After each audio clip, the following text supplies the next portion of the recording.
Bonjour à tous, alors on se retrouve aujourd'hui pour une nouvelle vidéo et aujourd'hui pas de tirage de cartes même si j'ai tout bien installé. On va parler des débutants en cartomancie. Avant de commencer, si vous avez une question, vous pouvez la poser directement dans les commentaires ou alors si votre question est privée, si vous avez besoin d'une consultation, je fais des consultations gratuitement pour le moment puisque je viens de débuter.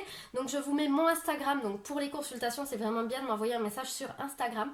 Donc je mets le nom de mon Instagram en barre d'infos.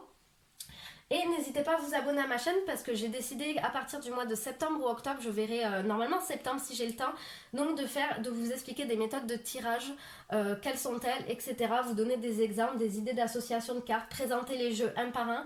Donc voilà, j'ai vraiment axé le mois de septembre, octobre, novembre sur les débutants en cartomancie. Donc n'hésitez pas à vous abonner à ma chaîne pour ne louper aucune de mes vidéos. Allez, c'est parti. Aujourd'hui, de quoi on va parler? On va parler des rituels à faire avant de faire les cartes. Comment est-ce que je tire mes cartes? Comment est-ce que je mélange mes cartes? Comment je pose la question? Comment je tire mes cartes? Donc, on va parler de tout ça. Du coup, ici, voilà, c'est ma petite table. Donc, j'ai mis un bout de temps avant de l'aménager comme ça. Donc, pour ceux qui ont vu mes premières vidéos avant, donc j'étais sur le bureau d'à côté. J'avais pas autant, voilà, de petites babioles et tout. Puisque quand j'ai acheté mon premier jeu, qui est l'Oracle des miroirs, juste ici, du coup, je vais m'en servir en exemple pour après, je vais le prendre. Mais du coup, en fait, j'avais absolument rien de tout ça. Tout ça, c'est venu au fur et à mesure des achats. Alors, de quoi est-ce que je m'entoure quand je tire mes cartes? Alors ça par contre c'est vrai que c'est assez important, j'ai failli me brûler, c'est hyper chaud.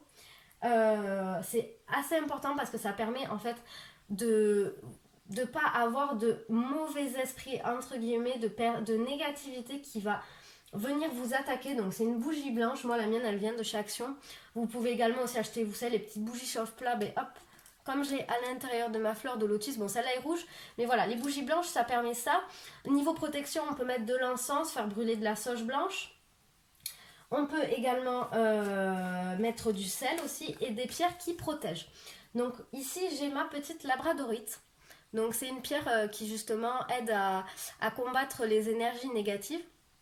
Donc ici celle-ci vient de chez Cultura.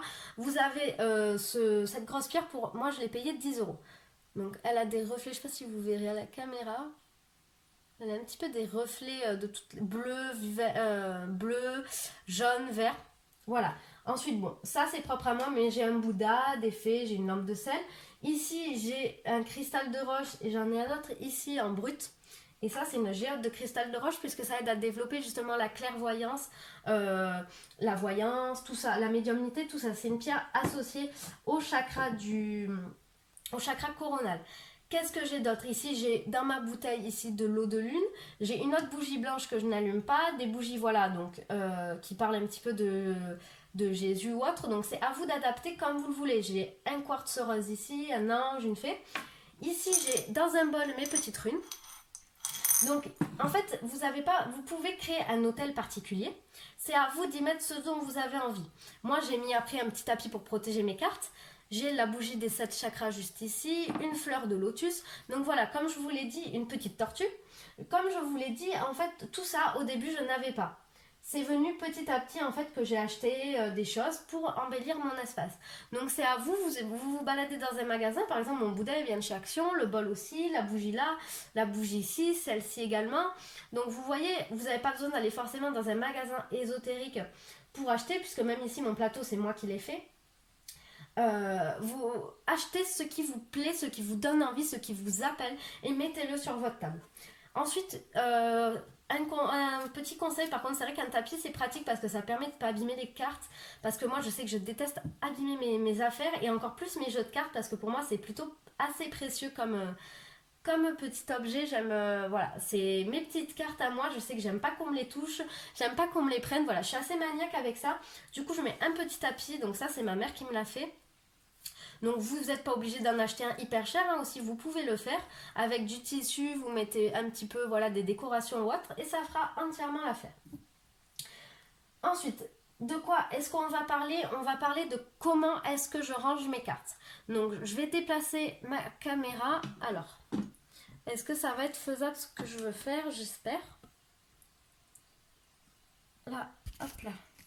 Donc je vous mets ici, donc là c'est mon petit tiroir magique, donc j'aurais voulu plus m'incliner, alors on va attraper ça comme ça, et c'est toujours pas là, ça devrait le faire à peu près. Donc ici c'est l'endroit où je range mes cartes.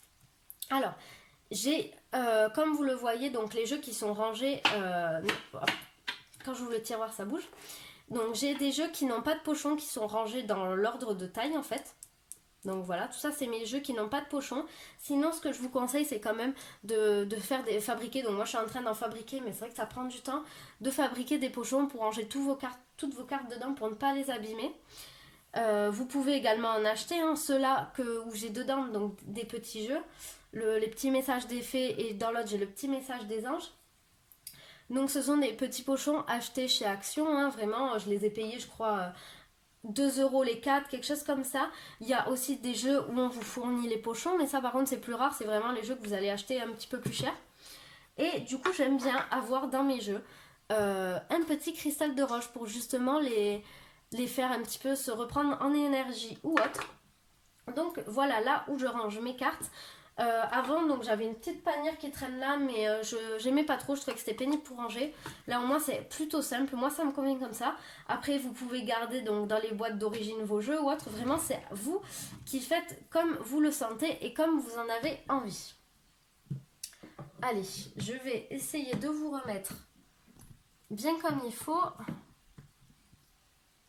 Là, non, si je tourne ça sera bon, impeccable. Donc voilà, là où je range mes jeux. Ensuite, une question essentielle aussi, comment je purifie mes jeux? Alors, un jeu, normalement, quand on l'achète, moi voilà, c'est des choses que j'aurais aimé qu'on me dise au début parce que je ne le savais pas. Quand on achète un jeu, normalement, il faut passer chaque carte dans l'encens. Donc vous allumez un bâton d'encens, vous faites passer votre carte dans la fumée et vous passez à une autre carte, à une autre carte, à une autre carte, encore à une autre carte, etc. Jusqu'à ce que vous ayez fait tout le paquet. Quand vous vous servez beaucoup de mon jeu, donc moi de votre jeu, donc moi c'est ce que je fais quand par exemple je termine de faire les signes astrologiques de chaque mois, puisque là j'utilise tout le temps les mêmes cartes. Je purifie mes cartes, donc je les fais passer moi c'est une par une dans l'encens parce que j'aime bien. Je trouve que ça les nettoie bien. Et après je les fais passer une nuit avec une pierre dessus, donc je mets labradorite, tourmaline, quartz rose. Vraiment ça dépend du jeu en lui-même. Par exemple pour l'oracle chakra du cœur des oracles d'Isa. Ben, j'ai des cartes qui traînent ici, je m'en suis servi juste avant. J'aime bien mettre, vu que c'est l'oracle chakra du cœur, j'aime bien mettre un quartz rose. Donc ça c'est propre à vous et il faut mettre de l'intention. Il faut demander, moi ce que je fais c'est que je demande à mes guides, à mes anges et à ceux qui m'entourent de m'aider à purifier mon jeu et à ce que mon jeu me donne les meilleures informations possibles. Et quand je mets la pierre, je demande en posant ma pierre dessus à ce que ma pierre donne de l'énergie à mon jeu pour qu'il me donne les meilleures informations possibles. Donc ça voilà, après c'est propre à chacun, il y en a par exemple en chaque début de séance, ils vont, je sais qu'une cartomancienne que j'ai déjà vue, elle tape dessus, il y en a d'autres qui vont souffler. Moi par exemple quand je fais des consultations pour des personnes, je souffle entre chaque personne. Et dans ma tête, je pense à ce que toutes les énergies de la personne juste avant partent. Que son histoire reparte avec elle, que ses énergies repartent avec elle. Donc ça, voilà, c'est propre à chacun. Vous pouvez regarder d'autres vidéos. Donc il y a autant de manières de faire que de personnes qui tirent les cartes. Donc à vous de trouver votre manière. Peut-être que moi, ça va pas du tout vous convaincre et vous trouverez quelque chose d'autre qui vous plaît. Ou inversement, peut-être que ma méthode va vous plaire. Donc libre à vous, bien évidemment, de refaire la même chose. Hein, puisque moi-même, la première, je n'ai pas inventé ces techniques. Voilà, moi je sais que je souffle dessus pour enlever les énergies. Ensuite, donc comment est-ce qu'on mélange les cartes? Donc moi ce que je fais c'est que par exemple, allez, admettons je viens de faire un tirage et j'avais pris tout ça de cartes. Donc ce que je fais c'est que souvent je les repose pas dessus. Ce que je fais c'est que j'en mets une là, une là, une là, une là et allez hop, une là. Donc comme ça elles sont déjà mélangées et j'ai moins de chances pour un tirage. Si admettons je mélange mal, j'ai moins de chances pour un tirage qu'elles ressortent toutes les mêmes.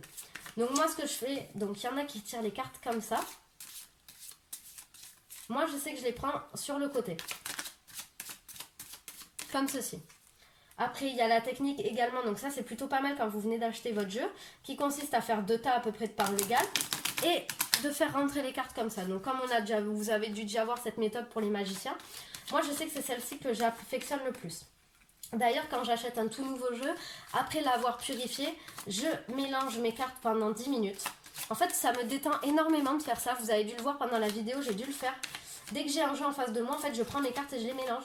Donc comme ça, vous, votre jeu est nouveau, vous allez vous imprégner, vous allez mettre vos énergies dans le jeu.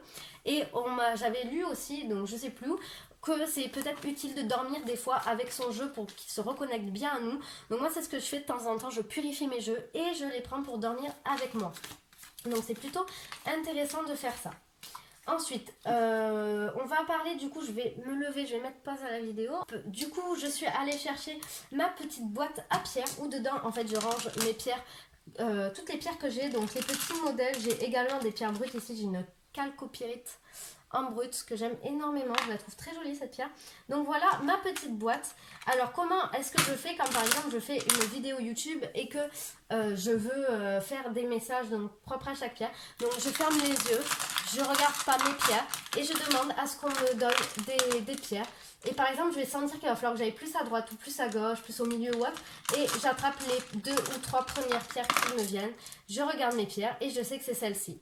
Du coup, ce que je fais après, c'est que je ferme ma petite boîte. Et du coup, que vous fassiez avec une pierre ou non, là, ça va rien changer. Donc, admettons, je vais commencer par celle-ci, par le cristal de roche. Allez, je demande... Donc, moi, ce que je fais, c'est que je décroise mes jambes et mes pieds touchent le sol pour pouvoir faire circuler l'énergie au maximum. Donc je regarde mon cristal de roche, je me fixe sur lui, il n'y a plus rien d'autre autour qui existe et je demande, allez, donnez-moi des messages pour les personnes qui vont choisir le cristal de roche. Allez, des messages pour les personnes qui vont choisir le cristal de roche.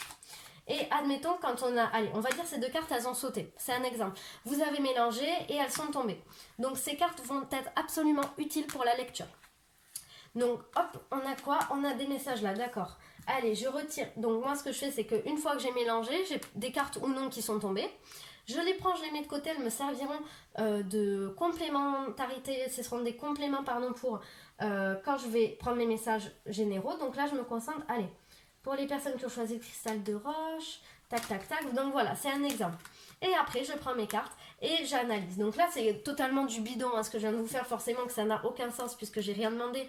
Il n'y a personne qui recevra de message avec ce cristal de roche. Mais voilà, donc c'est comme ça qu'on tire les cartes pour quand on veut faire avec une pierre. Sinon, donc c'est pareil exactement quand vous voulez tirer les cartes, par exemple. Allez, quelle va être qu'est-ce qui va m'arriver demain? Allez, donc on dit, moi je dis jamais demain, je dis par exemple aujourd'hui on est le 25 août, je dis le 26 août 2020.